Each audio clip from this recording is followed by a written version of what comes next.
Caro ouvinte, bem-vindo ao Rádio Noturno.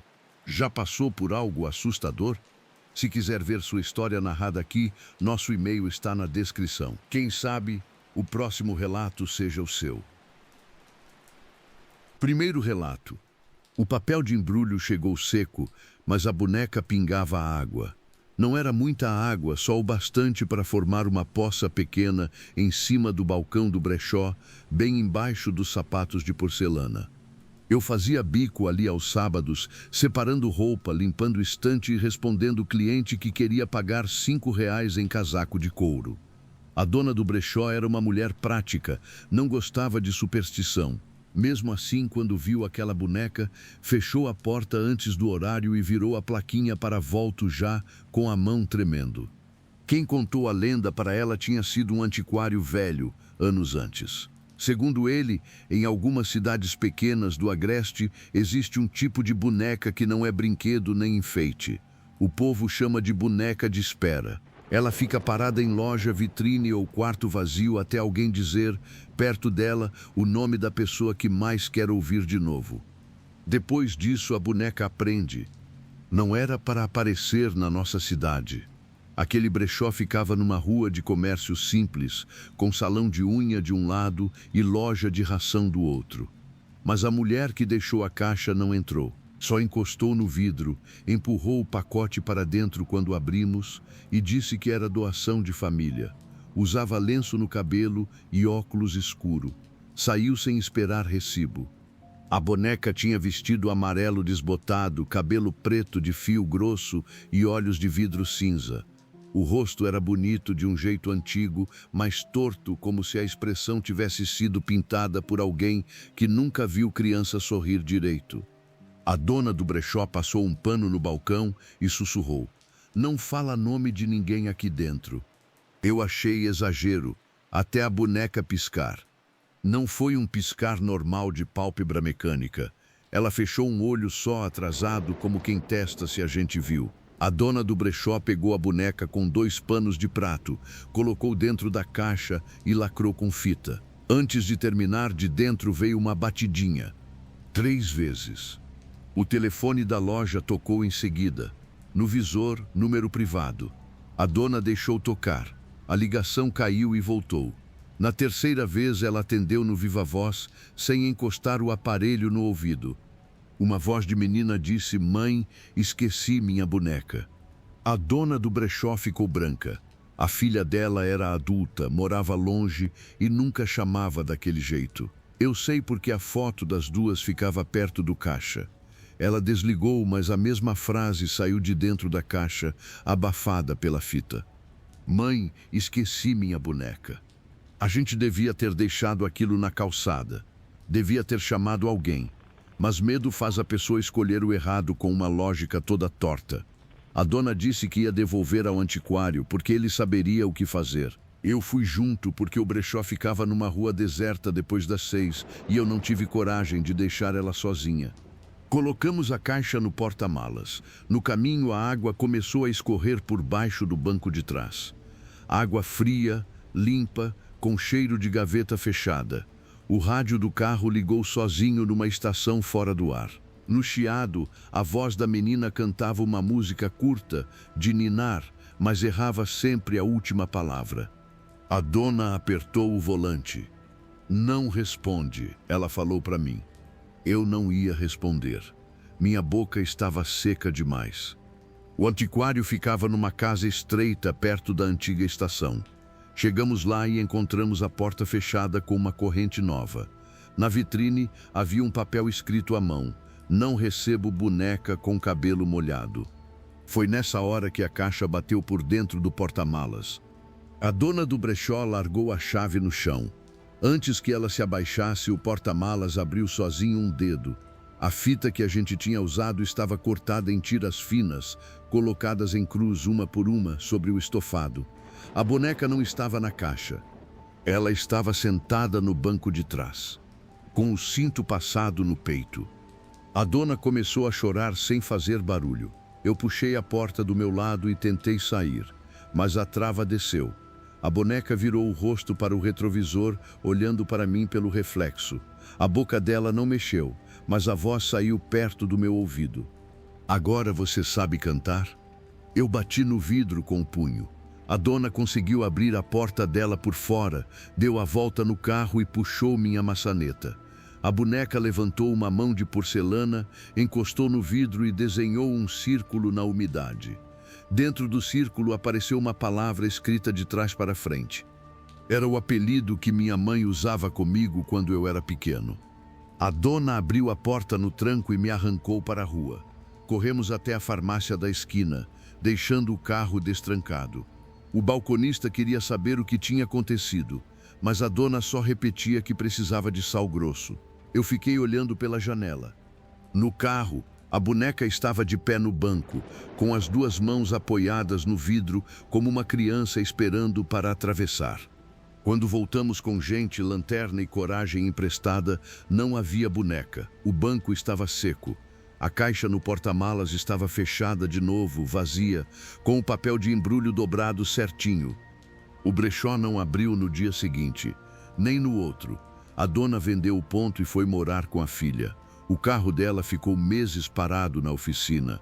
O rádio ligava sozinho todo fim de tarde. Antes de ir embora, ela me entregou o meu pagamento dentro de um envelope.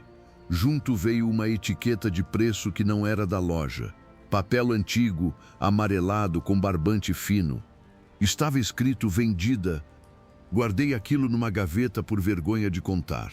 Na semana passada, fui procurar um documento e encontrei a etiqueta molhada grudada no fundo da madeira. A letra tinha mudado. Agora estava escrito reservada. Se você curte esse tipo de relato, segue o canal e deixa o seu like. E depois me conta nos comentários de onde você é e que horas está ouvindo isso. Agora, respira fundo, porque o próximo relato é ainda pior. Segundo relato, a linha vermelha atravessava o quarto por dentro, de parede a parede, sem estar presa em nada. Passava acima da minha barriga, vibrando de leve quando eu respirava, como se alguém segurasse as duas pontas lá fora. Essa história eu ouvi de um barbeiro antigo num vilarejo que quase não aparece no mapa. Fui acompanhando minha mãe que queria pagar uma promessa de família. O lugar tinha poucas ruas de pedra, uma capela pequena e casas com cortina de renda, tudo limpo e calado. O barbeiro viu minha mãe comprando vela e perguntou onde a gente ia dormir. Quando ela falou o nome da pensão, ele largou a tesoura em cima do balcão. Quarto dos fundos? Minha mãe disse que sim. Ele contou da fiandeira do barranco, não chamou de bruxa, chamou de mulher de linha. Disse que ela morava na beira do mato antes de o vilarejo ter luz elétrica. Fazia renda e consertava roupa, mas cobrava de um jeito que ninguém entendia. Se alguém não pagava, acordava com a casa costurada. Porta, janela, fresta, tudo fechado por linha vermelha que não arrebentava no escuro. A lenda cresceu depois que uma professora cortou a linha com tesoura. O corte foi ouvido na vila inteira. De manhã encontraram a casa aberta, os móveis no lugar. A professora estava sentada na cadeira da cozinha viva, olhando para as próprias mãos. Só não conseguia levantar porque, segundo quem viu, a sombra dela tinha ficado costurada no chão. Anos depois, ela morreu velha, mas nunca pisou fora do quadrado de sol da varanda. Achei a história bonita demais para meter medo. Coisa de vilarejo que transforma gente difícil em aviso. Mesmo assim, quando a dona da pensão entregou a chave do quarto dos fundos, minha mãe perguntou se havia outro. A dona nem respondeu. Só empurrou a chave e disse: "Não mexe em linha se aparecer." O quarto tinha duas camas, uma cômoda, janela para o quintal e cheiro de sabonete barato. Antes de deitar, vi uma linha vermelha no peitoril. Parecia resto de pipa, presa num prego. Minha mãe pegou, pensou em jogar fora, mas parou com a mão no ar. "Deixa aí", eu falei, tentando parecer tranquilo. Ela deixou. Mais tarde, acordei com um zumbido fino, como fio esticado perto do ouvido. A lua mostrava a linha atravessando o quarto. Ela passava por cima da cama e sumia dentro da parede. Minha mãe dormia de lado na outra cama. Quando puxei o lençol para levantar, a linha vibrou. Lá fora, no quintal, alguém respondeu com um puxão. A cama rangeu para frente um dedo. Fiquei parado, segurando a respiração. A linha desceu um pouco. Senti o frio dela na pele. Do lado de fora, veio um som de madeira batendo. Depois outro ritmado como agulha entrando em bastidor. Minha mãe acordou. Não levanta, eu sussurrei. A maçaneta começou a ser enrolada por uma segunda linha.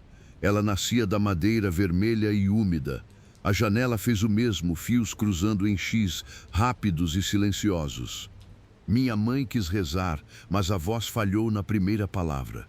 A linha sobre mim encostou no meu peito, leve como cabelo molhado. No mesmo instante, uma voz de mulher falou do lado de fora da janela. Quem cortou? Não era pergunta para a gente, era acusação. Minha mãe apontou para o peitoril. A linha que ela quase tinha puxado não estava mais ali. No lugar havia uma tesoura pequena, dessas de costura aberta, com as pontas viradas para dentro do quarto. Ninguém tinha trazido tesoura. Do quintal, puxaram de novo. Minha cama arrastou mais. Agora em direção à janela, agarrei o colchão como se colchão segurasse alguém de alguma coisa. Minha mãe pulou da cama dela e tentou me puxar pelo braço. A linha da porta subiu no tornozelo dela. Ela caiu de joelhos sem gritar. Só fez um som curto de ar preso. Eu olhei para a janela e vi, entre os fios cruzados, um rosto perto demais do vidro. Não era rosto de velha, era um vazio coberto por renda vermelha, com duas mãos trabalhando sem parar. Os dedos passavam linha de um lado para o outro, costurando o ar. Paga ponto por ponto, a voz disse. Talvez tenha sido pânico. Joguei o copo de água da mesinha na linha que prendia minha mãe. Não arrebentou, mas afrouxou. A linha bebeu a água e caiu pesada. Minha mãe arrancou o pé e me puxou com as duas mãos. Fomos para a porta, mas ela já estava fechada por um emaranhado vermelho. A janela também. Só restava a abertura alta do banheiro. Minha mãe subiu na pia primeiro. Eu empurrei, os fios começaram a atravessar o quarto atrás de nós, costurando cama com parede, lençol com chão, cômoda com teto. Quando chegou minha vez, a linha principal passou pelo meu pulso. Não apertou forte, só segurou o bastante para eu entender que podia piorar. Minha mãe puxou meu braço. A linha vibrou e no quintal a mulher de renda inclinou a cabeça. O barbeiro apareceu no corredor externo da pensão com um lampião na mão. "Molha o chão", ele gritou. Minha mãe virou um balde perto do tanque. A água correu pela varanda e entrou por baixo da porta. As linhas caíram todas ao mesmo tempo, como cabelo cortado. Saí pela janela do banheiro rasgando a camisa e batendo o joelho na parede. O barbeiro não perguntou nada. Levou a gente para a barbearia, trancou a porta e ficou sentado até amanhecer. De manhã, a dona da pensão disse que a gente tinha sonhado. Falou olhando para o balcão sem encarar meu pulso. Havia uma marca vermelha no meu pulso, como pulseira apertada. Minha mãe voltou sem visitar a capela. No ônibus, jogou fora todos os rolos de linha da sacola de costura. A marca no meu pulso sumiu. No lugar dela, nenhum relógio funciona direito. Ponteiro atrasa, tela apaga. E quando chove, aparece uma linha vermelha por baixo da pele, reta, vibrando de leve.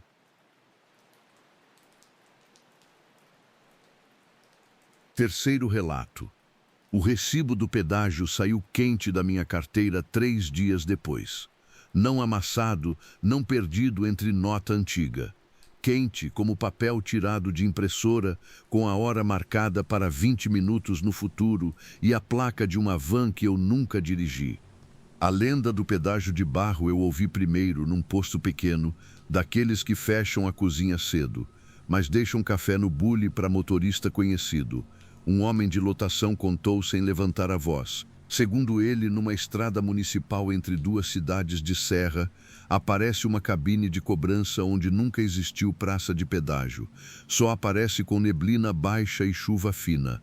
A cancela fica levantada até o carro chegar perto. Aí desce devagar, como se soubesse o nome de quem está dentro. O caso que fez a região respeitar aquilo envolvia um ônibus velho, de linha rural. O motorista parou, recebeu um recibo e respondeu à pergunta do atendente, que queria saber quantos passageiros havia. Ele contou errado. Disse 12. Eram 13 se contasse a mulher sentada no último banco encharcada, que ninguém tinha visto entrar. Depois da curva, o ônibus chegou ao destino com 12. Essa era a parte que o homem da lotação não gostava de explicar. Quando alguém insistia, ele só batia o dedo na mesa e falava: naquela estrada, número errado, abre vaga. Meses depois, eu peguei uma van para visitar minha tia num distrito do outro lado da serra. Chovia fino desde a saída. O motorista conhecia o caminho. 2 passageiros dormiam. Uma senhora carregava muda de planta no colo. E um rapaz de mochila ouvia música sem fone direito. Viagem comum, dessas que dão sono. A estrada mudou depois de um trecho de eucalipto. O asfalto ficou mais estreito. As placas desapareceram. O motorista reduziu e xingou baixo, dizendo que tinha perdido a entrada. A senhora das plantas apertou o vaso contra o peito. Não perdeu, ela disse. Só não era para ter vindo por aqui hoje. A cabine apareceu na curva seguinte. Era pequena, feita de madeira escura, com telhado de zinco e uma lâmpada acesa por dentro. Não havia fios chegando nela. A cancela era pintada de branco e vermelho, mas estava suja de barro até a metade. O motorista pisou no freio tão forte que o rapaz da mochila bateu o joelho no banco da frente. Isso aqui não existe, ele falou. Ninguém respondeu, porque do lado de dentro da cabine havia alguém sentado. Não dava para ver rosto. Só um braço comprido demais saindo pela janelinha, segurando uma máquina de recibo antiga. O motorista tentou dar ré. O farol mostrou a estrada atrás de nós fechada por uma fileira de cones. Cones molhados, novos, alinhados no escuro. Não estavam ali segundos antes. A máquina fez um barulho seco. Um recibo saiu pela janelinha e atravessou o vidro fechado do motorista como se o vidro fosse fumaça. Caiu no colo dele. A senhora das plantas começou a rezar, mas parou no meio, como se tivesse esquecido a próxima palavra. No recibo estava escrito: ocupantes 5. Eu contei na hora. Motorista, senhora, rapaz, os 2 dormindo e eu. 6. Meu estômago afundou. Um dos passageiros dormindo levantou a cabeça devagar, mas os olhos continuaram fechados. Falou com uma voz que parecia vir de fora da van. Conta de novo. O braço na cabine bateu 2 vezes na madeira. Esperando, o motorista segurava o volante, sem saber se abria a janela, se rasgava o papel, se acelerava. A senhora das plantas inclinou o rosto para mim e disse quase sem som: não deixa ninguém responder. O rapaz da mochila não ouviu. Tirou um fone e falou alto: tem 6, moço. A lâmpada da cabine apagou. A van inteira ficou gelada. A cancela desceu mais um pouco, raspando no capô sem tocar. No último banco, onde não havia espaço livre, a água começou a pingar do teto. Primeiro uma gota, depois várias. O banco afundou, como se alguém encharcado tivesse sentado ali. Uma respiração molhada encostou atrás do meu pescoço. Eu não virei. Meu corpo queria virar, aquela burrice básica de conferir o medo. Mas a senhora das plantas cravou as unhas no meu braço e sussurrou: olha para frente. O recibo no colo do motorista mudou. O número 5 borrou e virou 7. A coisa atrás de mim riu baixo. Não era riso feliz. Era riso de gente esperando ser reconhecida. O motorista tomou a decisão mais feia e mais certa que podia. Pisou no acelerador. A van bateu na cancela. Ou devia ter batido. A madeira atravessou o para-brisa sem quebrar. Passou por dentro da van como uma sombra sólida. Senti algo gelado roçar minha testa. O rapaz gritou. Os dois passageiros acordaram juntos. Por um segundo, a cabine apareceu dentro da van, ao lado do motorista. Vi a máquina de recibo em cima do painel. O braço comprido saiu debaixo do porta-luvas e tentou pegar a mão dele. A senhora jogou o vaso de planta no painel. Terra molhada espalhou no vidro. A lâmpada da cabine estourou. A estrada abriu na nossa frente larga comum, com uma placa indicando o distrito a 3 quilômetros. Ninguém falou até chegar. O motorista parou na praça, desceu e contou todo mundo com o dedo, chorando de raiva. 6 pessoas. A parte de trás da van estava seca. Só o meu banco tinha uma marca úmida, no formato de uma mão aberta. 3 dias depois, encontrei o recibo na carteira. Não sei como entrou ali. A impressão dizia ocupantes, 6, mas embaixo havia uma linha menor, quase apagada. Volta com 7. Mostrei para minha tia. Ela leu, dobrou o papel e colocou dentro de um copo com água e sal. Não explicou nada. À noite, antes de dormir, tirou as chaves da minha mão e disse que eu iria embora pela estrada nova, mesmo que desse 2 horas a mais. De manhã, o copo estava seco. O recibo continuava no fundo e quente. Se você curte esse tipo de relato, segue o canal e deixa o seu like. E depois me conta nos comentários de onde você é e que horas está ouvindo isso. Agora, respira fundo, porque o próximo relato é ainda pior. Quarto relato: a cera apareceu do lado de dentro do trinco. A porta estava com cadeado por fora e mesmo assim aquela gota branca escorreu pela madeira, lenta, fria. Quem me ensinou a não tocar naquilo foi minha avó. Não como quem conta a história para assustar neto. Ela falava baixo, olhando para a janela, e dizia que em Serra Baixa existia uma procissão que não passava pela rua. Ela passava pelas casas. A história era antiga. Na última sexta-feira de agosto, depois que o último cachorro se escondia, uma fila coberta por pano cru saía da parte velha do cemitério. Ninguém via rosto, só vela, pé sujo e cera pingando sem chama. O pior tinha acontecido com o dono de um armazém. Ele abriu a porta porque ouviu alguém pedindo fósforo. De manhã, a porta continuava aberta. O dinheiro no caixa não tinha sumido, mas o homem não estava mais na lembrança de ninguém fora da família. O nome dele sumiu das cadernetas, deixando só um borrão gorduroso. Eu achava que era exagero de gente antiga. Só mudei de ideia quando precisei ir à Serra Baixa resolver um papel de terreno que minha mãe ainda mantinha lá. Fui com meu primo porque ele dirigia melhor em estrada de terra e eu não queria dormir sozinho numa casa fechada fazia anos. O cartório improvisado funcionava atrás da farmácia. A moça que nos atendeu foi educada demais até ouvir o endereço da casa. A mão dela parou em cima do carimbo. Depois perguntou se a gente ia embora antes do sino das 7. Meu primo riu. Se a estrada deixar, ele falou. Ela não riu de volta. Só empurrou a chave pela mesa e disse: se pingar cera por dentro, não abre para limpar. A casa da minha mãe ficava numa rua curta, perto de um bambuzal. Tinha cheiro de poeira, ninho de passarinho e roupa guardada. Abrimos as janelas, varremos o chão da sala e colocamos as mochilas no quarto da frente. Até aí, tudo comum. Um pingo branco no batente da cozinha. Pensei que fosse resto de tinta. Meu primo raspou com a unha e fez careta. Gelado, ele disse.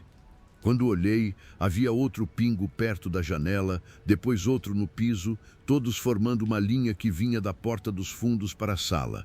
Não fazia curva como água. Parecia seguir um caminho escolhido. O sino das 7 não tocou. Mas às 7 e pouco o ar da casa ficou preso. Nem os grilos continuaram. A televisão velha, desligada da tomada, deu um estalo tão seco que meu peito pulou. Lá fora, começou um arrastar de passos. Não era muita gente andando normal. Era pano roçando em parede, sola úmida colando no chão, vela pingando no cimento. Meu primo foi até a fresta da janela com o celular na mão. Eu puxei a camisa dele. Não filma. Só quero ver se é gente fazendo graça. A tela acendeu antes dele apontar. A câmera mostrou a rua vazia, mas o reflexo do vidro mostrou uma fileira parada na calçada, colada na casa. Figuras cobertas, todas viradas para nós. Meu primo soltou o celular no sofá. Na mesma hora, alguém bateu na porta. Não foi com força, foi com 2 dedos educado. Uma voz fina, que parecia vir de uma garganta molhada, disse: "Falta uma casa." A cera começou a entrar pelo buraco da fechadura, não pingava para baixo. Ela crescia para dentro, formando um fio grosso que se esticou até tocar o chão e procurar a gente, tremendo como bicho cego. Meu primo recuou e esbarrou na cristaleira. Um copo caiu, mas não quebrou. Ficou girando no piso sem parar. Eu lembrei da minha avó falando que a procissão não gostava de porta negada.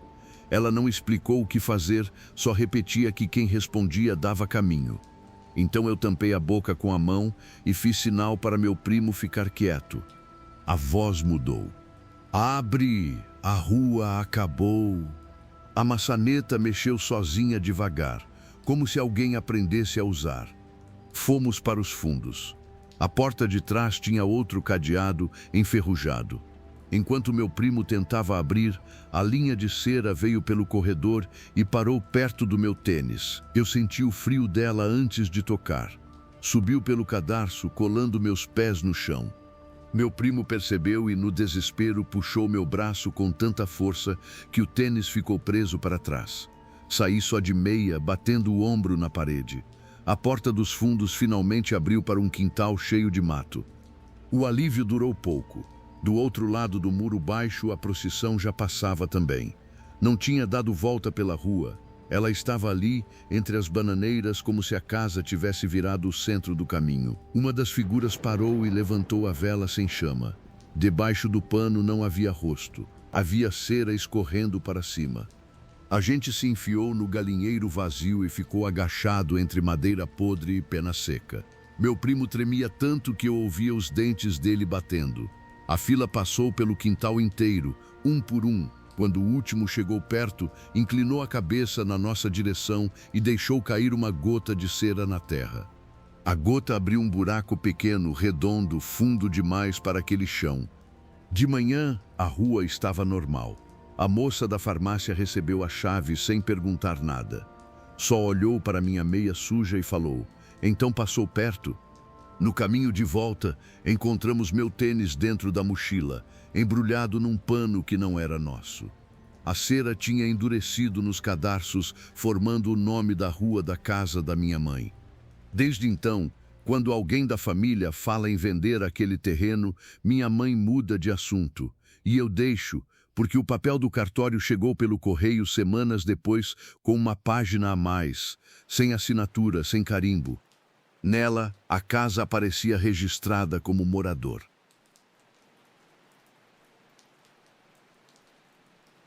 Quinto relato. O saco pendurado respirou quando a porta abriu. Não inflou como plástico no vento. Respirou devagar, fundo, com peso, e a farinha velha grudada no tecido caiu para cima, subindo em pequenos grãos brancos até sumir no escuro do telhado. Veio de um vigia aposentado que passava as tardes sentado na frente da escola municipal, vendo motos subir e descer a rua de pedra. Ele conhecia todo mundo pelo barulho do motor, e sempre que alguém perguntava pelo caminho do engenho abandonado, ele falava a mesma coisa. Casa que ainda trabalha sozinha não gosta de visita. No começo eu achei que ele protegia o lugar para evitar moleque quebrando coisa. Era uma construção antiga, de taipa grossa, forno rachado, roda de madeira e um galpão comprido onde os sacos ficavam pendurados em vigas. Diziam que uma família inteira trabalhou ali até uma seca ruim esvaziar o povoado. Depois, a casa fechou. Não foi vendida, não virou depósito, não virou nada. O vigia contou que o caso principal aconteceu com 3 irmãos, muitos anos antes. Entraram para roubar cobre ou procurar ferramenta, depende de quem repete.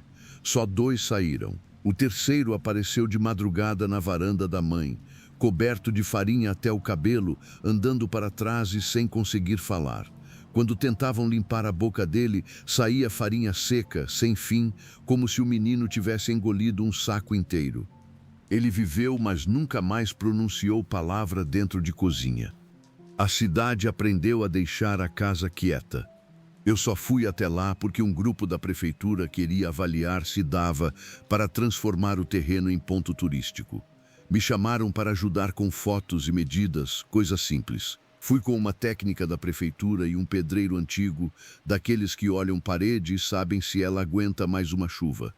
O vigia nos viu passando com a trena e levantou da cadeira. Não tentou impedir, só entregou para o pedreiro um saquinho de pano com sal e disse: "Se ouvir gente chamando pelo apelido, pisa para fora sem olhar." A técnica riu sem vontade. O pedreiro guardou o sal no bolso. A casa ficava depois de um trecho de mato baixo. O forno apareceu primeiro, coberto de cipó.